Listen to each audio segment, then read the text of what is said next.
Bertempat di lokasi yang strategis di tengah kota Sukoharjo, salah satu elemen penting dalam memudahkan mahasiswa untuk memenuhi kebutuhan perkuliahan, tempat tinggal, kebutuhan sehari-hari, dan berwisata.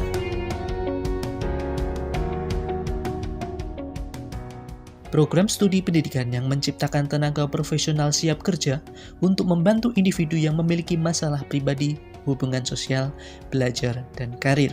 Bimbingan dan Konseling Univet berdiri sejak tahun 1983 dengan nama Psikologi Pendidikan dan Bimbingan, kemudian berganti nama menjadi Bimbingan dan Konseling dengan akreditasi B. Lebih dari 1.800 alumni lulus dari BK Univet dengan mayoritas sebagai guru, pengawas pendidikan, dan kepala sekolah. Melalui dosen-dosen yang minimal bergelar magister dan syarat akan pengalaman, kurikulum dirancang secara komprehensif untuk menciptakan mahasiswa yang terampil, komunikatif, berdaya saing, dan profesional. Beberapa kegiatan perkuliahan yang dilakukan dalam menumbuhkan dan mengembangkan profesionalitas mahasiswa antara lain: layanan klasikal, konseling individual, konseling kelompok, bimbingan kelompok, instrumen tes dan non-tes, pengembangan media, seminar dan workshop BK, dan pengadministrasian. Segudang prestasi pun sudah ditorehkan mahasiswa di berbagai daerah di Indonesia seperti juara umum media pembelajaran tingkat nasional tahun 2017, finalis Indonesian Counseling Competition 2019, Perparprov 3 2018 Surakarta cabang atletik kategori 1.500 putra, juara futsal antar perguruan tinggi se-Jawa Bali tahun 2017 dan 2018.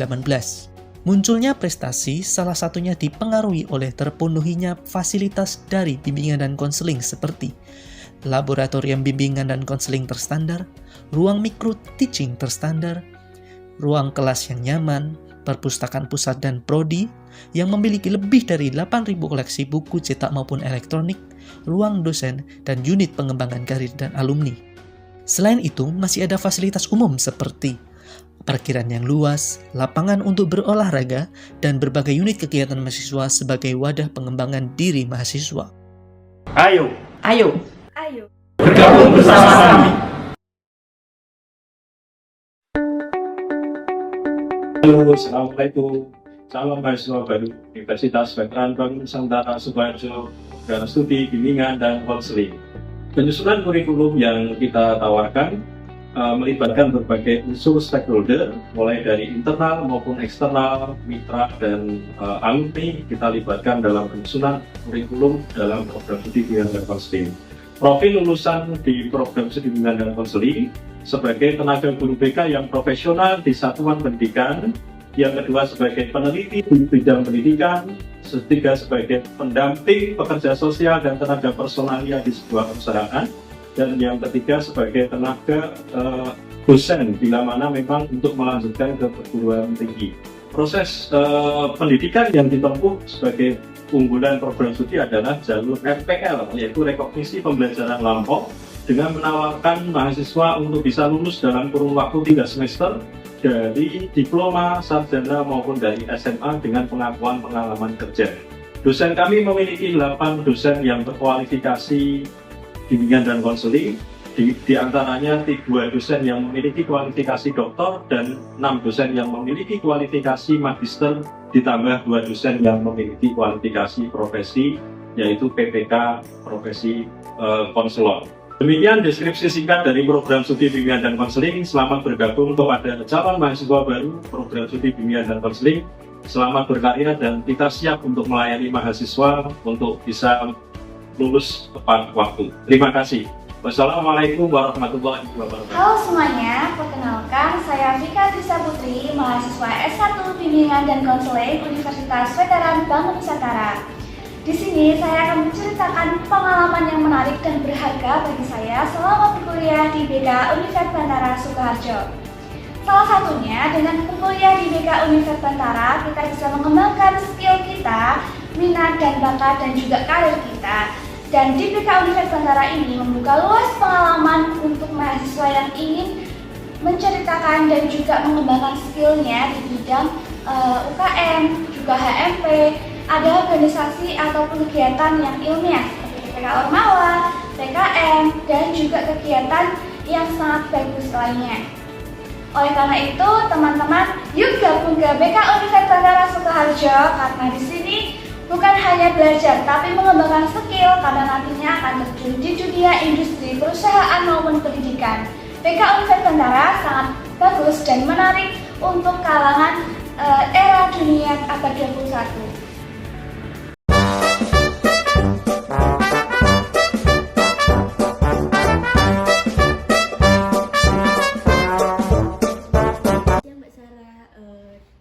Silakan duduk dengan nyaman dan tenang. Dan bagaimana tadi perjalanannya ke sini? Selamat siang Bu, sudah nyaman kok. Di luar agak macet tadi, biasalah khas kota besar. Oke, ya betul sekali ya, dinamika kota urban dan kadang bikin capek duluan sebelum sampai di tujuannya Mbak. Sebelum kita mulai, Ibu ingin memastikan hari ini punya waktu sekitar 30 menit untuk kita mengobrol dengan tenang. Apakah itu cukup, Mbak?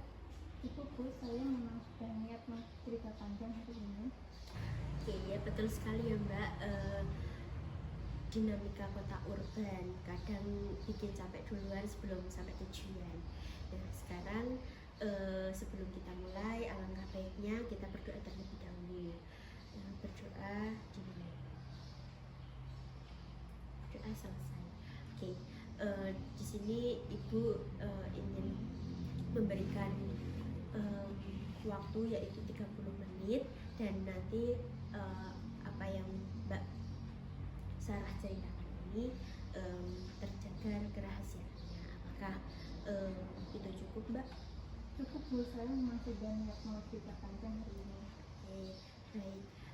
Ibu senang sekali mendengarnya. Oh iya, di pesan singkat kemarin Mbak Sarah sempat bilang kalau ada hal yang mengganjal dan menguras energi belakangan ini, terutama terkait rutinitas bolak-balik ke kos dan ke rumah. Dan itu bisa diceritakan lebih lanjut, Mbak Sarah? Iya Bu, jujur saya capek banget secara mental. Saya sekarang semester 4, tapi rasanya kayak anak baru yang homesick parah. Tiap minggu saya bela-belain ke rumah, tapi anehnya pas hari Minggu sore mau balik ke kos rasanya sedih banget. Nangis, rasanya pengen di rumah aja. Oke, terima kasih ya Mbak Sarah sudah berani menceritakan dan sudah terbuka. Ibu bisa mendengar apa beban yang cukup berat yang Mbak Sarah alami saat ini, dan dibawa setiap minggunya balik ke kos dan ke rumah ya Mbak. Nah sebelum kita lanjut, Ibu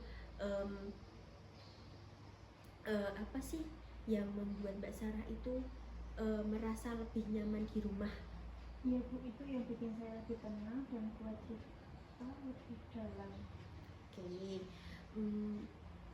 Ibu juga ingin memvalidasi dulu ya Mbak, perasaan sedih dan capek yang Mbak Sarah rasakan itu nyata dan wajar. Tetapi Mbak Sarah tidak ada salahnya juga mempunyai perasaan itu. Sebelum masuk lebih dalam, kira-kira berapa lama sih pola pulang pergi setiap minggu ini berlangsung? Sudah dari semester 1 Bu, tapi makin terasa berat sejak semester 4 ini. Oke, baik. Jadi ini polanya sudah cukup lama ya Mbak, dan sekarang mulai terasa lebih menguras energi. Hari ini kita coba pahami bersama-sama dan apa sih sebenarnya yang terjadi, dan mari mencari solusinya bersama supaya bisa lebih merasa nyaman dan menjalani hari-hari Mbak Sarah itu lebih baik di rumah maupun di kos. Bagaimana Mbak Sarah, siap? Siap Bu. Aku mau dek masih apa lah.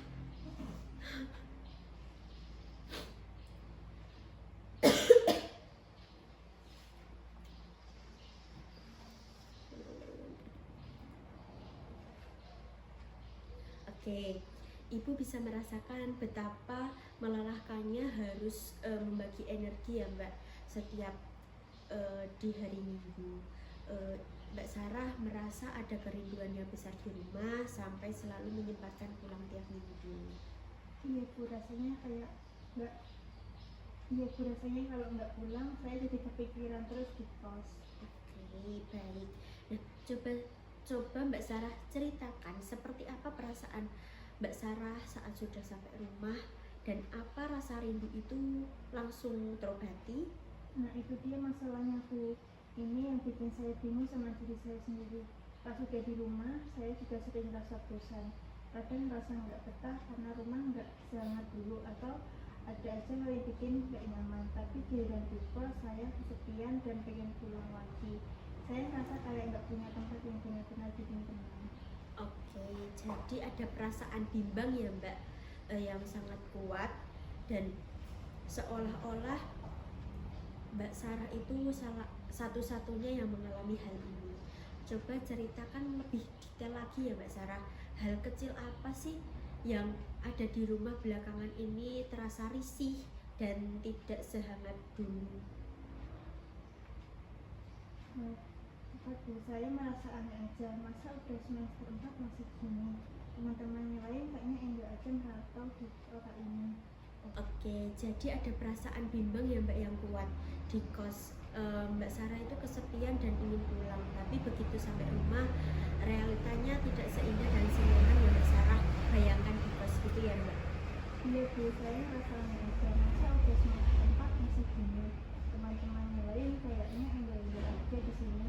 Oke, Ibu mengerti perasaan Mbak Sarah dan itu seolah-olah Mbak Sarah itu satu-satunya yang mengalami hal ini. Dan coba ceritakan lebih detail lagi ya Mbak Sarah, hal kecil apa saja sih di rumah yang belakangan ini membuat Mbak Sarah risih atau tidak sehangat dulu? Kadang orang tua tuh sendiri, adik saya juga lagi punya main HP, jadi suasananya beda dari waktu saya masih SMA dulu Bu. Dulu rumah tuh ramai dan hangat, sekarang lebih sepi. Oke, baik. Terima kasih ya Mbak Sarah sudah menjelaskan itu. Dan jadi ternyata rumah yang Mbak Sarah rindukan itu juga sudah berbeda. Bentuknya tidak persis seperti dulu. Lalu saat di kos, momen seperti apa sih yang paling membuat merasa kesepian? Biasanya malam hari Bu, pas semua tugas sudah selesai dan saya sendirian di kamar. Rasanya sepi banget, apalagi kalau teman kos pada lagi keluar. Oke, Ibu bisa membayangkan betapa sunyinya momen itu ya Mbak untuk Mbak Sarah.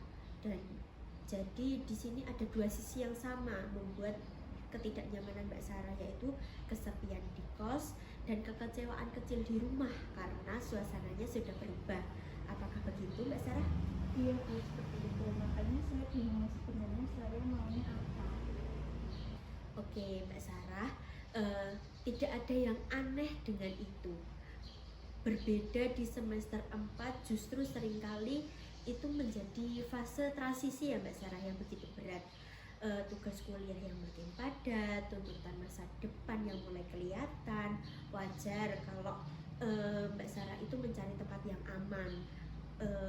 Jadi kita uraikan pelan-pelan ya Mbak Sarah. Saat Mbak Sarah di kos dan merasa ingin pulang itu, kira-kira apa sih yang sebenarnya Mbak Sarah rindukan dari kata pulang ini? Mungkin rasa bebas dari kuliah kali ya Bu. Di rumah kan saya nggak mikir tugas, tapi pas di rumah saya sadar dengan rumahnya udah berubah. Teman-teman lama udah punya kesibukan masing-masing, jadi saya juga bosan juga. Oke, menarik sih Mbak. Berarti Mbak Sarah itu yang dirindukan itu sebenarnya bukan sekedar fisik rumahnya, melainkan rasa aman, kenyamanan, dan fase hidup di mana Mbak Sarah itu belum punya beban seberat sekarang. Begitu Mbak Sarah? Iya juga Bu, saya kangen masa-masa dulu yang tenang.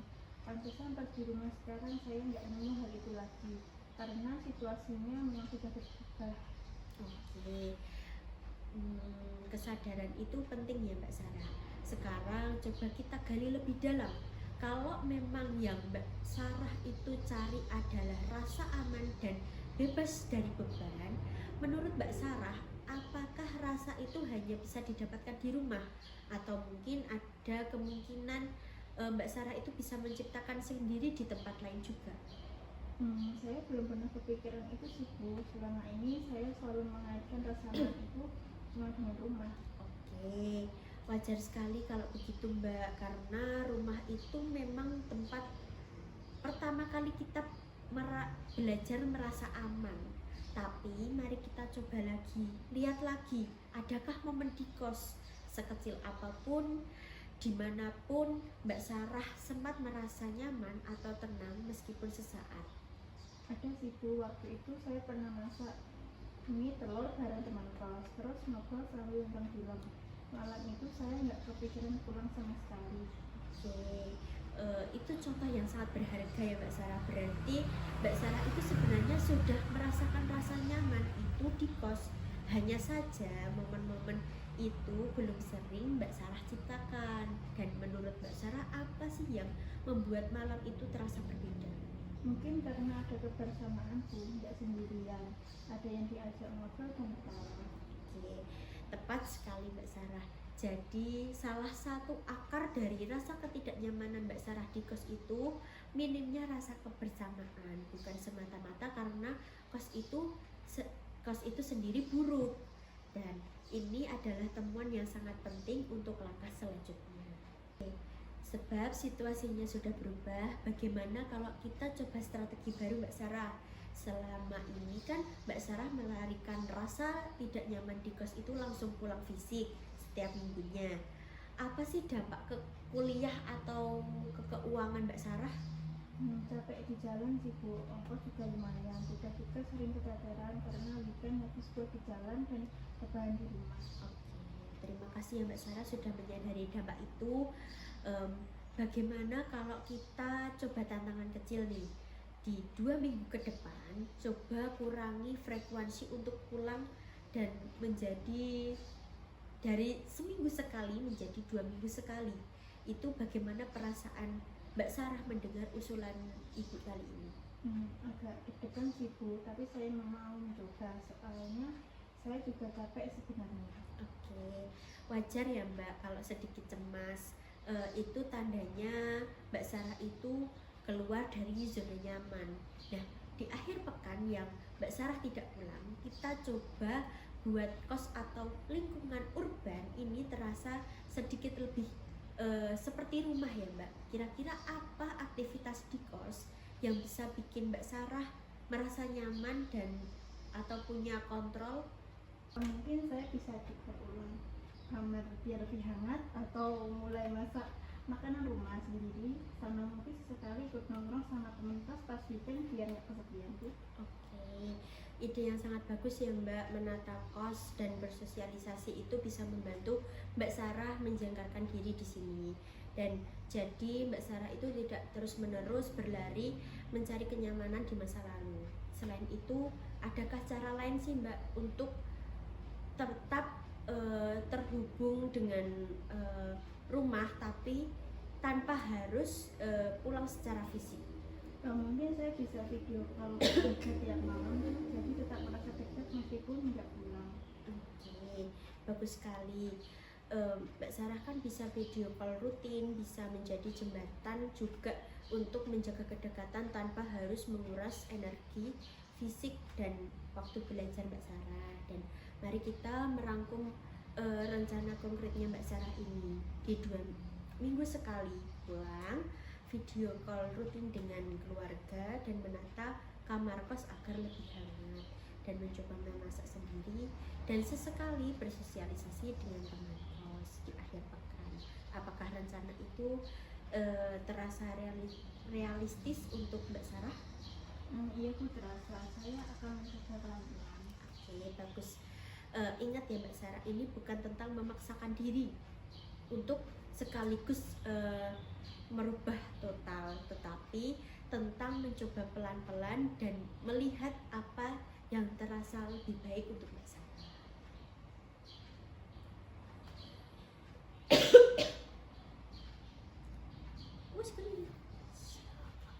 Ngapain? Yuk.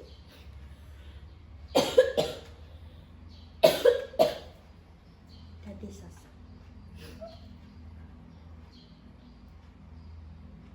Oke, luar biasa. luar biasa sekali ya Mbak Sarah.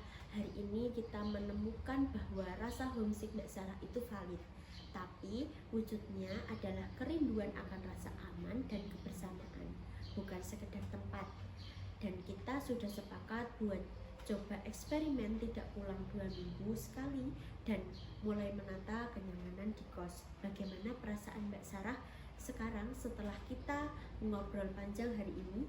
Jauh lebih lega sih Bu. Kemarin saya mikir egois atau aneh. Sekarang saya paham apa yang sebetulnya saya cari. Saya mencoba ide tadi di weekend ini.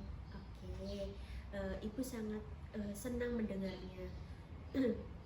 Mbak Sarah berproses dengan baik hari ini, dan keberanian Mbak Sarah itu untuk terbuka adalah langkah yang besar ya Mbak. Sebelum kita akhiri, apakah ada hal lain yang masih mengganjal atau ingin diceritakan atau ditanyakan? Tidak ada Bu, saya rasa sudah cukup jelas dan saya sudah tahu harus mulai dari mana. Oke, baik. Kalau begitu, mari kita sepakati untuk bertemu lagi di 2 minggu ke depan untuk melihat progres yang Mbak Sarah lakukan, dan silahkan dicoba pelan-pelan ya Mbak rencana ini yang sudah kita susun tadi. Dan jangan ragu untuk menghubungi saya lebih awal kalau ada hal yang perlu dibicarakan sebelum jadwal kita berikutnya. Tetap semangat kuliahnya ya Mbak Sarah. Terima kasih banyak ya Bu, sampai ketemu di 2 minggu lagi. Oke, baik. Hati-hati nanti di jalan ya Mbak. Ya Bu.